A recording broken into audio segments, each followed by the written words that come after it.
예, 우리는 지난 시간에 보편적 의무로서 하늘에 계신 아버지께서 완전하신 것처럼 너희도 완전한 사람이 되어야 한다. 그리고 자기 소유에 대한 것을 버리지 않는 사람은 내 지자가 될 수 없다. 물질적인 것에 대한 집착을 포기해야 된다고.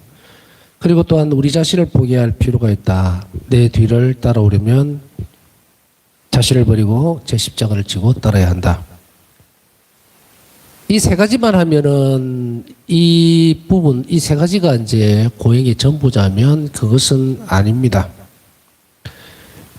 이러한 일들을 위해서 고행이 필요한 거라는 거예요. 그러나 이것에 덧붙여서 말씀드렸던 세 가지 사항에 덧붙여서 우리는 고행의 필요성에 대해서 또 다른 동기를 언급해야 합니다.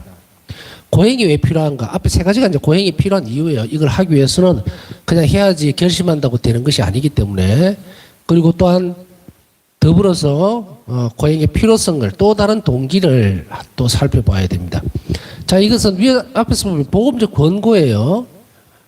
완전해야 되고 버려야 되고 자기 자신을 십자가를 지고 따라야 되고 그리고 집착을 포기해야 되고 물질적인 것에 대한 것.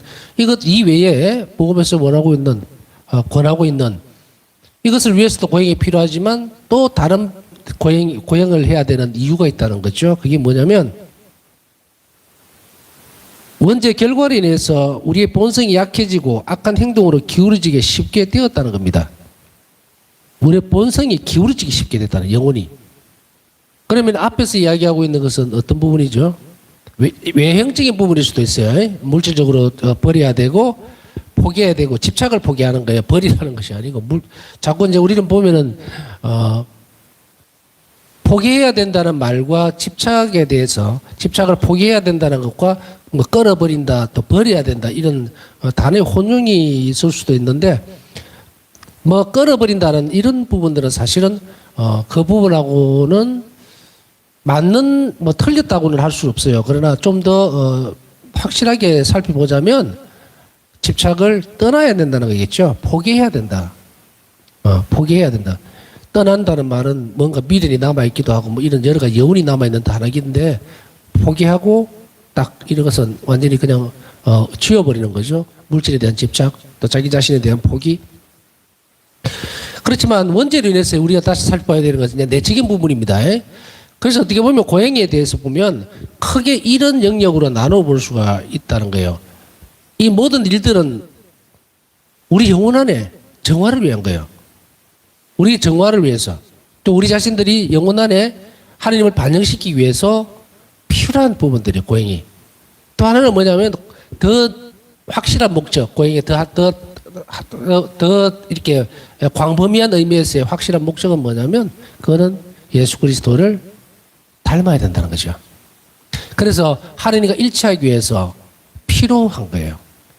이 두 가지로 갈래가 갈라집니다. 내 안에 하나님과 함께 살아가기 위해서 요구 조건이에요. 그것을 위해서 고행이 필요하고 또 그것보다 뛰어넘어서 더 고상한 목적 혹은 고행의 필요성, 당위성 이것은 바로 예수 그리스도의 일치, 하나님과 일치 문제 바로 그것이 이제 따라오게 된다 이 말이야. 이걸 이제 이렇게 살펴보고 있는 겁니다.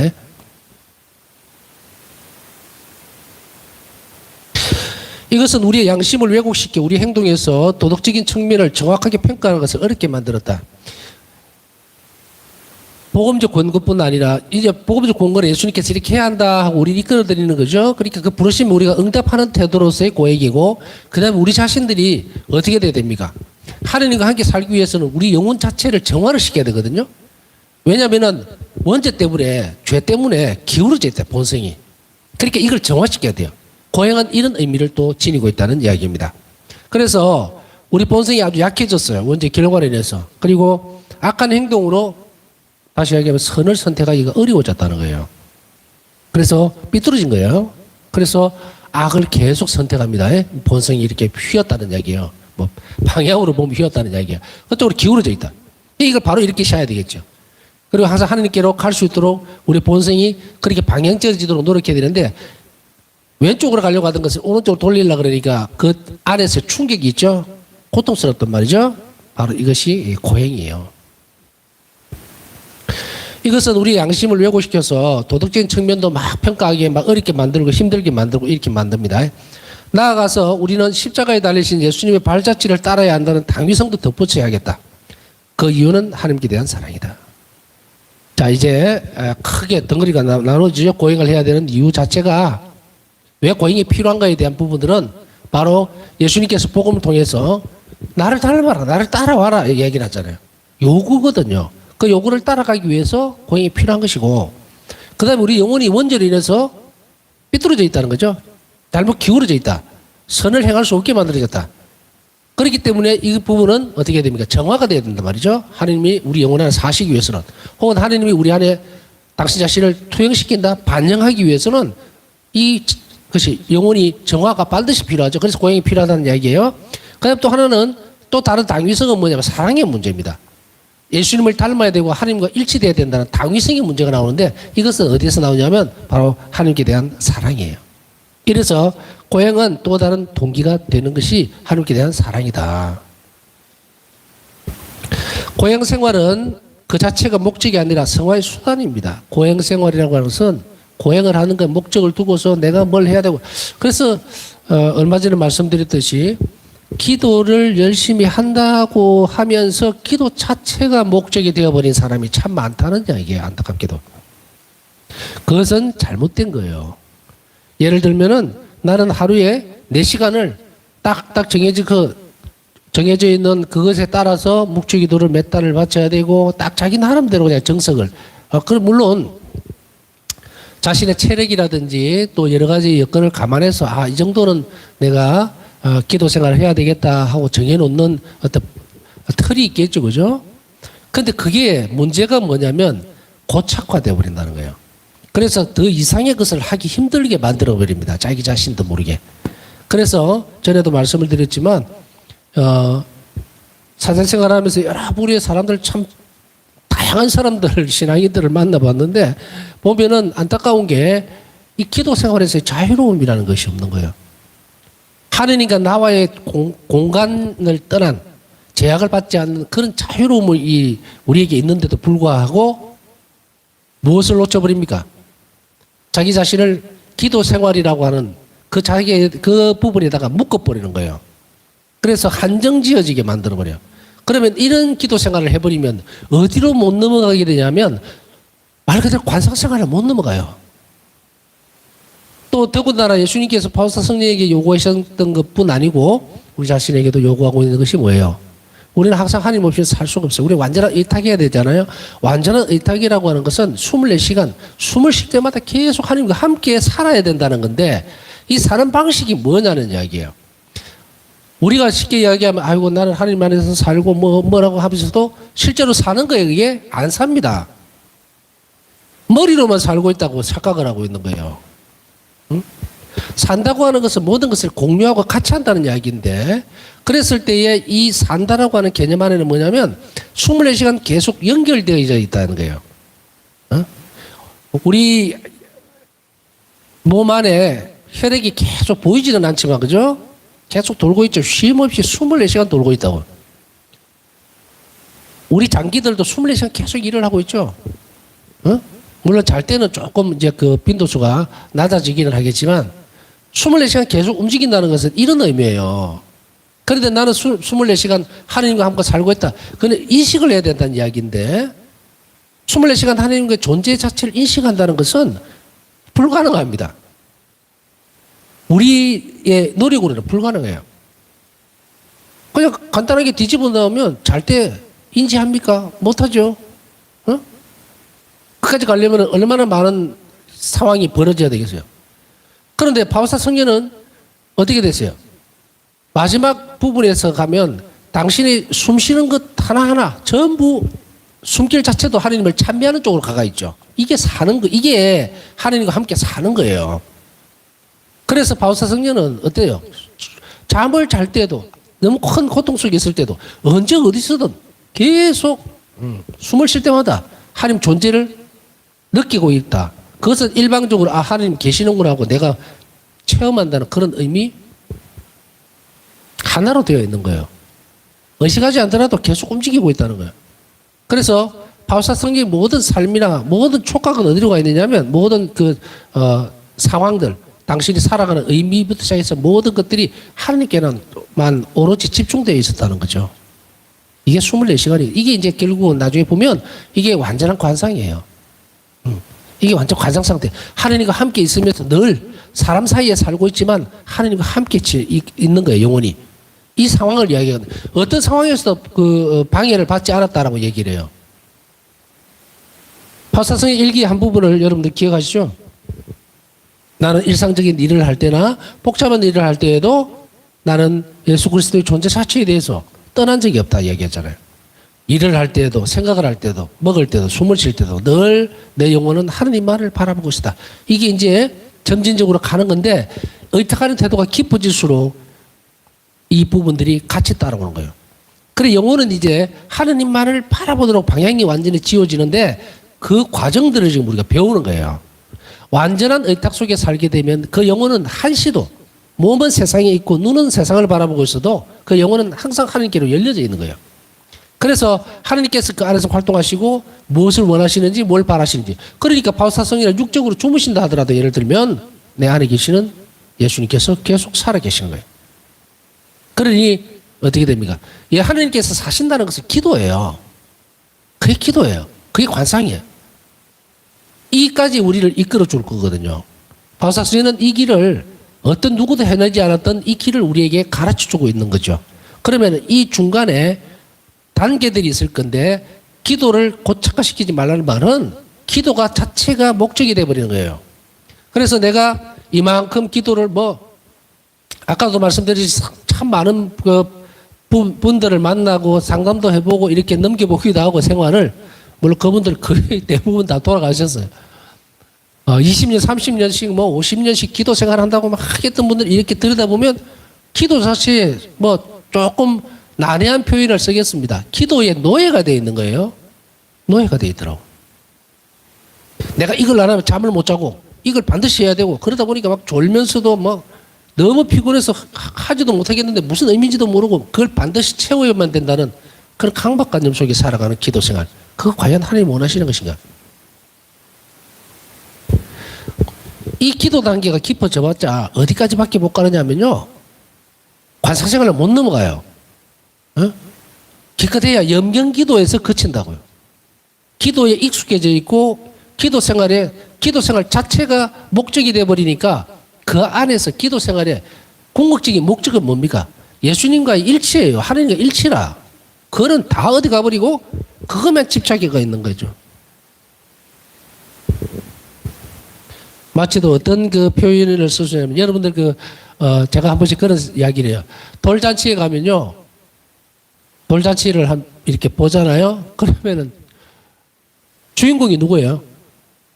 주인공은 돌을 맞이하는 어린애가 주인공이잖아요. 근데 대부분 보면 어떻게 되냐면 나중에 아이가 안 보여. 찾아보면요. 쫄쫄 굶고 상 밑에서 자고 있어. 주인공은 아이인데 잔치는 어른들이 다 해버리고 내버려 놓는 거예요. 약간 유사한 표현이 될 수도 있겠지만 우리 기도 생활이 이럴 수도 있다는 이야기예요. 이 부분들은 주의를 해야 됩니다. 물론 훈련 단계에서 아주 초보적인 관계에 있어서 염기기도는 대단히 중요하고 또 그렇다고 하더라도 이것이 관상기도로 들어간다 하더라도 마찬가지예요. 이 기도는 자체는 굉장히 중요합니다. 제가 강조하고 싶은 것은 뭐냐면 이것이 쓸모없다가 아니죠. 그것 자체에만 매달려버리면서 그것이 수단이 돼야 되는데 방법이 돼야 돼요. 그것을 통해서 내가 어디를 바라보고 있고 또 누구를 원하는가 또 이것의 목적이 뭔가를 분명하게 하고서 기도를 해야 되는데 그렇지를 못하면 어떻게 된다? 10년, 20년, 30년, 40년이 지나도 그 사람은 그저 기도 생활만 잘 하는 거예요. 기도만 잘 바칠 줄 알아. 그러나 하나님은 하나도 몰라. 예수님과 관계를 한 번도 맺을 생각을 안 해봤기 때문에. 기도 생활에 대해서 말씀을 드렸습니다만은 고행 생활도 마찬가지예요. 빗대 보자면 고행 그 자체가 목적이 돼서 자기를 괴롭히거나 혹은 이렇게 하면 하나님이 나를 더 잘 봐주시거나 혹은 예수님께서 기뻐하실 거라고 하는 그 착각들 대부분 이런 사람들이 하는 이야기 행위들은 보면 그 자체에다가 매달려 버리죠. 그래서 이것은 하나님께서 원하시는지 원하지 않는지 상관없이 나중에는 그것에 푹 빠져버리는데 그런 것을 조심해야 된다. 고행은 그 자체가 절대 목적이 될 수 없고 성화, 거룩하게 되기 위한 수단이에요. 그래서 앞에 고행이 왜 필요한가에 대한 것을 분명하게 하기 위해서 또 교육을 받았고 이제 분명해졌으면 우리는 그 목적에 맞도록 합당하게 고행 생활을 할 필요가 있다는 것을 알아들어야 됩니다. 그래서 고행은 신중하고 사리 깊게 행해져야 한다는 이야기입니다. 천중해야 되고요. 그리고 사리 깊게 행해져야 되고 바오사 성녀의 일기에 보면은 그 고복이라고 해서 아주 이 망토 같은 거 안에다가 가시 같은 걸 막 집어넣어 갖고 하는 그래서 가시예요, 가시. 이거 딱 입으면 온 몸이 찌르겠죠, 그죠? 고복으로 만들어서 그것을 하나의 고행을 하는 수단으로 수동을 해서 쓴 적도 있고 또 복대같이 허리에 두르는 걸로 해서 가시를 엮어갖고 해가지고 이렇게 일정 시간 차고 있는 그런 경우도 있었어요. 뭐 피가 줄줄 나고 그러죠. 가시니까. 그래서 이런 부분들을 일정하게 할 때조차도 당시에 보면 이것을 반드시 허락을 맡아야 돼요. 그래서 때로는 장상이 허락을 해줄 때도 있지만 어떤 때는 그 순간 목적이 정말 좋다고 하더라도 그 상황에 따라서 하지 말도록 하는 경우도 있어요.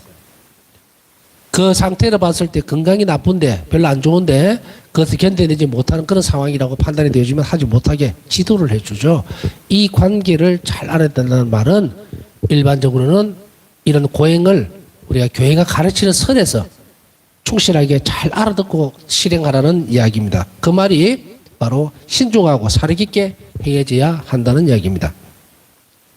성덕의 개념은 하나이지만 그리스도 인성 안에서 실현된 하나님의 완전성입니다. 성덕은. 성덕은 인성을 취하신 하나님이 인성을 취하셔서 그 안에서 완성되어 있는 그 완전성이에요. 그게 성덕입니다. 거룩함이죠. 거룩한 덕성이란 말이에요. 그러면 예수님은 사람이 되신 예수님은 활동을 하시면서 당신 안에 완전함이 여러 방향에서 드러납니다. 덕성이. 가난함에서도 드러나고 병자들을 돌봐주는 것에서도 드러나고 그리고 많은 이들을 위로하는 데서도 드러나고 그죠? 이런 행위들 그리고 설교하시면서도 드러나고 그리고 설파하시는 모습에서 드러나고 이런 것들은 모든 부분들이 덕성들이란 말이죠. 이 덕성들의 성덕이 바로 하느님의 완전성인데 그게 그리스도 인성 안에서 드러났어요. 그러니까 갈래가 굉장히 많죠. 그래서 사람마다 완덕의 모습은 개별적으로 독특합니다. 완덕에 이르는 모습들을 우리가 살펴보자면 수도의 모습 안에서 볼 수가 있죠. 성인들의 모습들에서. 그래서 바오사 성녀는 뭐라고 얘기를 하고 계시는지 우리가 기억하듯이 선물로 받아들이죠. 성인들은 하나님께서 우리에게 허락해 주신 선물, 보내신 선물이다. 그리고 각 고유한 덕성을 드러낸다 이랬죠. 이 말은 하느님의 덕성을 한 개씩 각 성인마다 드러내요. 복합적으로 뭘 이것도 하고 저것도 하는 게 아니라 프란치스코 성인 가난의 정신 어디에서 드러났습니까? 인성을 취하신 그리스도의 안에서 드러났죠. 가난함의 완전함 안에서 하느님을 완전히 섬기는 태도, 비워짐 여러 가지로 나올 수가 있죠. 바로 그러나 가장 그 중요한 특성은 바로 가난함이란 말이죠. 그걸 통해서 예수 그리스도의 인성을 통해서 드러난 하나님 완전성을 닮았단 말이에요. 이게 이제 프란치스코 성인이죠. 다른 수도의 또 성인들 또 보면은 뭐 여러 가지 또 틀리죠. 그래서 이런 특성들은 예수 그리스도를 통해서 드러난 인성을 통해서 드러난 하나님 완전성인데 이 성덕을 우리가 따라가려면 성덕에 이르렀다. 그러니까 성덕을 완전하게 습득을 해버리면 완덕이잖아요. 드러난 것이 성덕이라면 우리가 그것을 취득하면 습득해버리면 그게 완덕에 이르른다 이런 표현을 쓰는데 그러면 이런 것들은 개별적으로 아주 독특하다는 이야기예요. 틀려요. 각자가. 그래서 고행생활의 과정은 사람마다 조금씩 다릅니다. 그러니까 저 사람이 이걸 한다고 하니까 나도 똑같이 해야 되고 저 사람이 저걸 하니까 나도 해야 되는 것 같이 아니다는 이야기입니다. 고행은 각자의 타입에 따라서 또 형태, 고유해요. 한 사람마다 특징들이 다 있습니다. 그래서 전에 한번 그 말씀드렸듯이 우리 각 개개인의 용어는 아주 고유합니다. 내 영혼이 형성되고 만들어지고 창조된 것은 저 사람에게서 붕어빵 만들듯이 이렇게 찍어낸 게 아니에요. 전혀 다릅니다. 독특하게 내만의 특징이 있는 한 영혼 하나하나가 개별적으로 얼마나 귀중한지 모릅니다. 이 세상에는 두 개의 영혼이 같은 닮은 영혼이 없어요. 그렇기 때문에 하나님께서 예수님께서 그 한 영혼을 이끌어가고 영혼을 지도해 나가는 방식도 전부 다 틀립니다. 안배도 틀리고 마련해 놓으신 은총의 종류도 다르고 다 틀려요. 그것이 틀린다는 것은 영혼이 그 부분들을 형성해 나가는 데 있어서 그러면 그 갈래가 다 틀리느냐 하면 그렇진 않다. 예를 들어서 100명의 신자들이 하나님 자비신심을 쭉 따라가요. 따라가는데 이 가르침을 받고 한 길로 쭉 간다고 해서 그 영혼이 똑같이 형성이 되어지는 게 아니고 줄기는 같은데 받아내는 형태, 그 영혼들은 각기 다르게 형성이 된다는 이야기예요. 특징은 독특하지만, 모양은 독특하지만, 예를 들어서 모양은 독특하지만 특성은 똑같다는 거예요. 왜냐하면 같은 샘에서 물을 담았기 때문에. 그러면 이거를 쉽게 표현하면 이래요. 어떤 사람은 샘으로 된 영혼이에요. 어떤 사람은 네모로 된 영혼이에요. 그릇이. 그걸 갖고 똑같은 동일한 샘물에서 물을 담죠. 모양은 다르잖아요. 그 안에 내용은 똑같아. 그 과정이 이제 영혼이 그렇게 생겨 있기 때문에 그 영혼들마다 따라가는 데 있어서 틀린다는 이야기입니다. 특징이 달라요. 그래서 어떤 잘 지도를 받을 필요가 있죠. 이 영혼은 이렇게 되어 있으니까 그 그릇에 담겨 있는 게 외형적으로 이렇게 삼각형으로 생겼으니까 삼각형에 맞도록 그것이 들어가도록 만들어주는 거 그겁니다. 고향 생활은 또한 우리의 인간적인 조건이나 본성의 연약함, 자신이 가진 것에 대해 아는 것, 자신이 조절해야 하는 약점과 단점을 인식하는 것에서 출발한다. 자, 여기 밑줄을 좀 꺼셔야 돼요. 고향 생활은요, 우리의 인간적인 조건들, 그리고 본성의 연약함, 내가 참, 악에 잘 기울어지는 거라. 다시 얘기하면, 죄를 잘 짓는다. 큰 무슨 그런 게 아니라 하더라도, 이게 본성의 연약함이거든요. 그리고 쉽게 사람들에게 상처를 받거나, 또 혹은 막, 쉽게 삐지거나, 혹은, 화를 잘 낸다든지, 이런 의심을 많이 한다든지, 그거 아주 약하단 말이에요. 그 약한 부분이에요. 그게 본성의 연약함이에요. 그 다음에 우리 인간적인 조건들, 내가 살아가는 조건들이 있죠.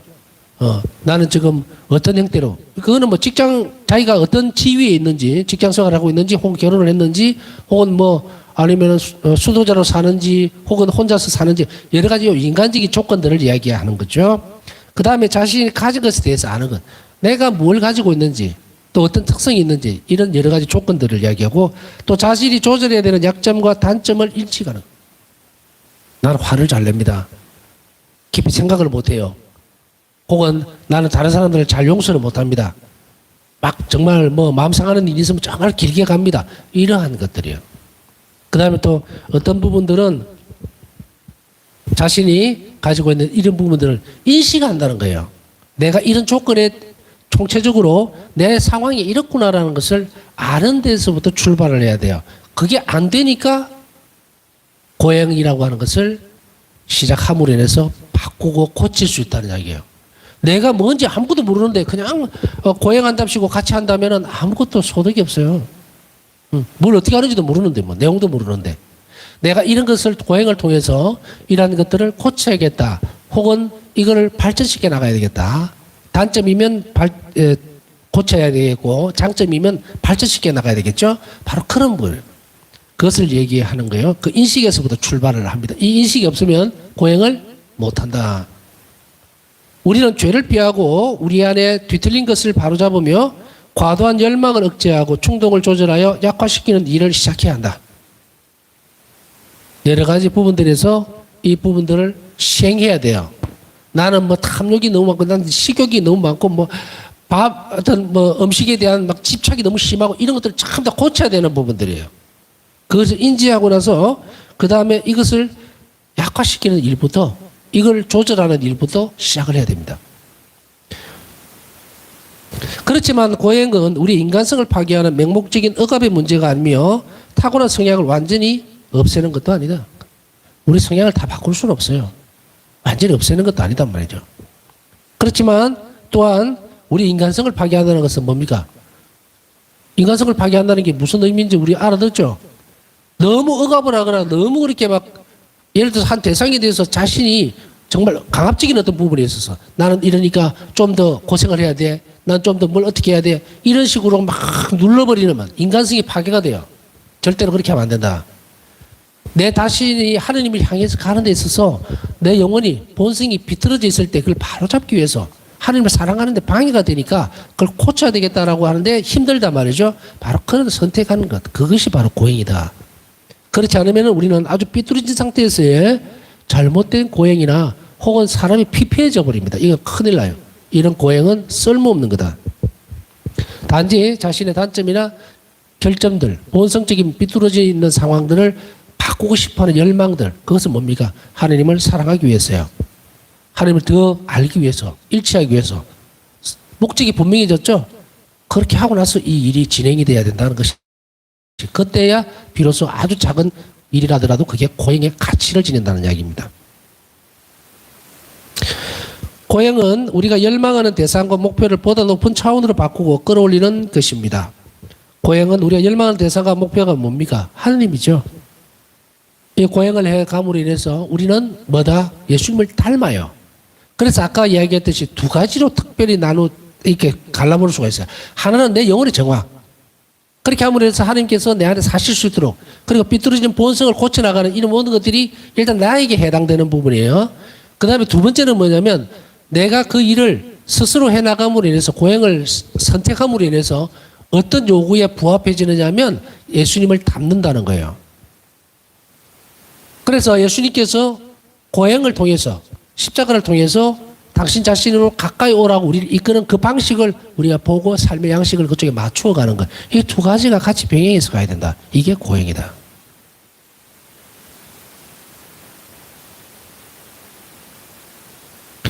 나아가서 고행 생활은 삶에서 예기치 않았던 고통스러운 사건을 고요하게 받아들이도록 하고 선택하지 않았으나 어떤 상황에 의해 주어진 힘든 일을 참을성 있게 받아들이도록 이기적인 감정을 극복하도록 인간적인 변방들과 일상생활의 많은 장애물들을 견디도록 준비시킨다. 고행 생활은 이런 예기치 못했던 어떤 상황이라든지 고통스러운 시간들 또 내가 선택하지도 않았지만 어떤 상황이 힘들게 주어졌을 때 그것을 참을성 있게 잘 견뎌나가도록 한다. 이런 이야기입니다. 언젠가 한번 이런 상황을 본 적이 있는데요. 한 1, 20년 됐을 거예요. 지금 뭐 근자 이야기는 아니고 우리가 이제 학교 다닐 때 이럴 때를 보면은 뭐 체력장이라는 것도 있고 그렇게 해서 국민학교 때부터 그런 턱걸이도 하고 막 이러는 것들을 훈련을 막 시키죠. 체육 시간에. 그런데 그것이 어느 날 세월이 흐르면서 이것이 필요 없게 돼버린 거예요. 안 해요. 안 하다 보니까 아이들이 어떻게 성장을 해버리냐면 턱걸이를 한 개도 못하는 상황이 벌어지는 거예요. 체력이 바닥을 딱 쳐버리냐. 왜냐하면 한 번도 고생스러운 일을 해보지를 않았기 때문에. 그런 과정들을 조금씩 우리는 거치면서 컸기 때문에 군대 가서도 충분하게 대응을 할 수가 있고 또 시험 치기 전에 체력장 그것도 거뜬하게 지나가고 육군 훈련소 가도 그렇게 그 부분들이 체력이 있으니까 따라가고 문제 없었어요. 그러다 그 뒤에 세대는 허약해서 그냥 막 물론 다 허약한 건 아니겠지만 그때 잠시 살펴보니까 너무너무 많이 체력이 떨어져 있다고 이야기를 하는 것을 봤어요. 빗대서 하는 이야기지만 우리가 고행을 준비하고 또 스스로 선택해서 자신을 고치려고 애를 쓰는 이런 고행을 준비하지 않으면 일상생활에서 일어나는 이런 부분들을 감당하지 못한다는 거예요. 그래서 이런 고행은 고통스러운 시간 또 인간적인 어떤 배은망덕함 그래서 이게 어떤 상처를 입는다 칩시다. 누가 자기를 모함을 하고 못 견디는 거예요. 못 견뎌가지고 이것 때문에 막 생활이 엉망진창이 돼버리고 이런 거. 또 그날 있었던 일을 도저히 분풀이가 안 되니까 그걸 소화를 못 시켜가지고 막 이렇게 다른 사람에게 화풀이를 한다든지 막 이렇게 좀 이상하게 변해버리는 그런 상황들이 왜 그러냐면 이런 고행들 순수한 목적으로 주어져 있는 고행. 하느님은 순수하잖아요. 사랑으로 이루어진 그 고행을 연습하면 이 부분들이 채워지는 거예요. 그래서 덤덤하게 일상적인 삶에서 주어지는 것들을 견뎌낼 수 있게 만들어주는데 이것이 안 돼 있는 사람은 바로 사회생활 안에서도 모든 것이 잘못되어 갈 수 있다. 이 말입니다. 그래서 일상생활에서 장애물들을 견디도록 준비를 시켜준 것이 고행입니다. 자, 총체적으로 이런 상황들은 우리가 항상 강조하는 자기 부정을 위한 기회를 잘 제공합니다. 이런 상황들이라는 것은 아까 앞에서 쭉 설명해 드렸던 부분들이요. 뭐 남에게 좀 배은망덕한 일도 당할 수 있고 뭐 뒷담화도 막 그거 못 견뎌내고 견뎌내지를 못해가지고 막 화가 나고 막 이렇게 해서 다른 좋지 못한 결과들이 나고 그렇게 하지 않도록 하려면 자기 부정적인 것, 이 부정적인 것은 어떤 겁니까? 견뎌내는 거죠. 아, 나는 어떤 사람인데 이건 내 성질에 이런 건 안 돼. 막 이게 아니고 그 상황을 천천히 잘 살펴보면서 그것과 격리를 시키는 거예요. 그 상황과 일에서 내가 떨어져 나와서 그것을 고요하게 바라볼 수 있는 거예요. 어떤 것이 선한 것인지 또 이것이 무슨 의미인지 무슨 뜻인지를 볼 수 있는 간격이 만들어지기 위해서는 이런 고행이 필요하다는 이야기입니다. 그렇기 때문에 고행은 우리 본성을 통제하고 그리고 억압하는 데 국한되지 않고 우리가 덕성을 닦고 하나님께 우리의 전 존재를 맡기도록 준비시킵니다. 그러니까 내 영혼을 잘 성장시키고 본성에서 벗어나지 않도록 삐뚤어진 본성을 바로 세울 수 있도록 이런 노력들은 결국은 궁극적으로 이러한 덕성들이죠. 이 고행은 덕성으로 연결이 돼요. 이걸 잘 닦아놓으면 어디로 연결되느냐 하면 바로 내 자신만 본성만 억제하고 통제하는 데만 거치지 않고 하느님께를 향하도록 갑니다. 그래서 하느님께 우리 자신들을 점점 맡길 수 있는 쪽으로 가기 때문에 이것은 뭡니까? 결국은 의탁의 태도를 준비시키는 것이 돼요. 그래서 고행은 바로 이러한 목적들 우리 생활 안에서 우리가 꼭 실행해야 되는 중요한 부분이기 때문에 우리가 이것을 잘 정리를 해서 아까 앞에서 보험적인 요구들, 내 영혼의 정화, 그리고 우리 본성적인 부분들을 준비시키는 것, 그것으로 인해서 하나님께 나아가는 덕성, 전 존재를 맡길 수 있도록 그렇게 예비하는 과정이 바로 여기에 다 포함되어 있다는 것을 우리가 잘 알아들어야 됩니다. 남은 시간 묵상하면서 우리가 지금은 큰 고행이 아니라 아주 작은 고행을 큰 사랑으로 하나님께 대한 사랑으로 받아들이기를 원하시는 하나님의 뜻 그리고 의지를 우리가 잘 받아들이고 그래서 잘 본받을 수 있도록 은총을 청하면서 남은 시간 또 묵상하도록 하겠습니다.